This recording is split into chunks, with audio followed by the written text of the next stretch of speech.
I like it. So I know you've specialized in some things, but the idea for the Giver Gains is for younger agents that are coming in, young to the business, that are coming in that get to learn from more experienced agents that have really navigated the waters. So, what would be a couple of things that you would say to someone coming into the business now for the first time, not knowing much? What have you learned that you think would be helpful to them? You know that I was a coach and trainer for, many years, and especially for a lot of new agents the last few years. I'm still going to stick to the same thing. The first thing is play the long game. Play the long game. You're not playing the short game.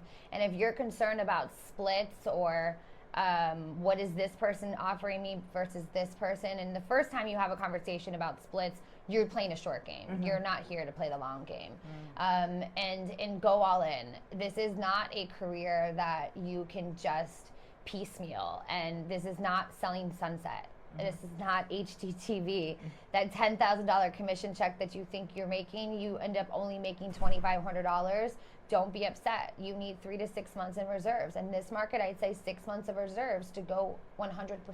Yeah. And I'm sorry, not sorry, but you've got to do some bitch work first. I have one guy that's coming in, and someone told him, you need to do everything. For anything Tara needs, you need to do. And I did a mastermind a week and a half ago, and he was in his shirt, he was blow drying, using the blower for all the leaves. He was taking out the he would not let me touch anything. And I was like, this is really nice. And I was like, but actually she was listening. But I did those things for years. That's right. Yep. I split my money so many ways that I should have made $80,000 my first year, and I made 33.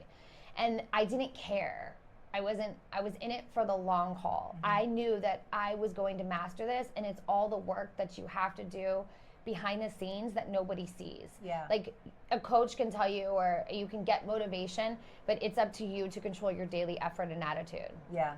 I see that a lot where, people come into the industry, our industry, your industry, and in real estate in general, and they think of it, there's a very false sense of finance and what, very much. Yeah, it's a false sense. And I feel like if you have that mentality, that long game mentality, and you say, okay, I'm going to get to 50,000, I'm going to get to 100,000. Just, they come in I want to make $1 million. Always. And I think that's it has people get discouraged. It has people lose their way. Get realistic, and you can get there. Put in the time and the energy, but have a realistic goal. Yeah, I think that if they were to just chunk it down, I think people get so caught up in these yearly goals, which I think it's great to have. And you and I know that we're on the same wavelength where we like to plan ahead.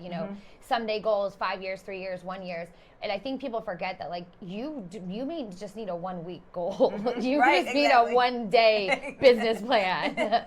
You may not even need a week or a month. Exactly. Let's start there. Let's go today. Let's get to 5 o'clock. Yeah, we can talk about $1 million in a year or 3 years, whatever your goal is, but then we need to chunk it down. Yeah. And what do I need to do today? What do I need to do in the next hour to move the needle, right? And just chunk it down. I think that they forget about that. And I think that most people don't have a conversation or a reality check. They definitely don't teach us in real estate school about how much money they're really making. And that's my first conversation with realtors when they ask me about the business or they want to coach with me is, how much money do you need to make a month in order to survive, and how much do you have in reserves? Right. Most of them have neither. Yeah, because I would imagine that when you're in a position where you don't have that, it's very hard to focus. It's very hard to, you want to put the grind in, you want to put the work in, but your mind is on survival versus in a creative space and creating relationships. And I find that relationships happen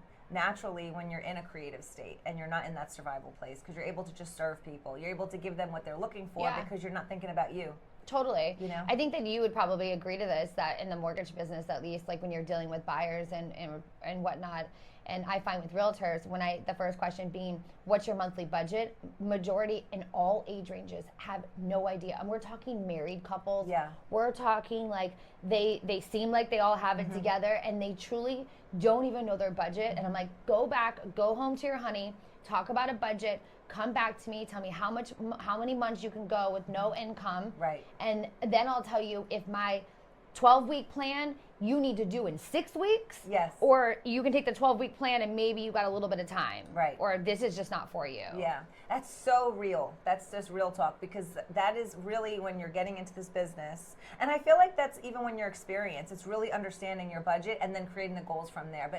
But having evolving throughout the process, Yeah. rather than just coming in from the get-go trying to hit it big. Not to say that can't happen. I'm not trying to take away anybody's dreams, but it's just to be realistic, so that because the business is great and you can do so well in it if you have realistic goals. Yeah, realistic goals, and also knowing what how many times people will say, well, no, they didn't tell me that. When I tell them, $10,000, okay, let's say you have an 80-20 split, then you have your expenses to pay back, or maybe you have to pay back another agent or a referral fee, 50-50 from there. But then you also have to pay your expenses. Then you have to pay Uncle Sam for whatever your splits are. Right. So 70-30 from there. Maybe you have a coach. Maybe there's another 25 or 10 from there. Yeah. And I'm like, out of the 10,000, you now have 2,500. Right. They're like, nobody told me that. Right. I'm like, of course not. They wanted you to pay to get the license. Right, exactly. I wish the license was harder to get. Yeah.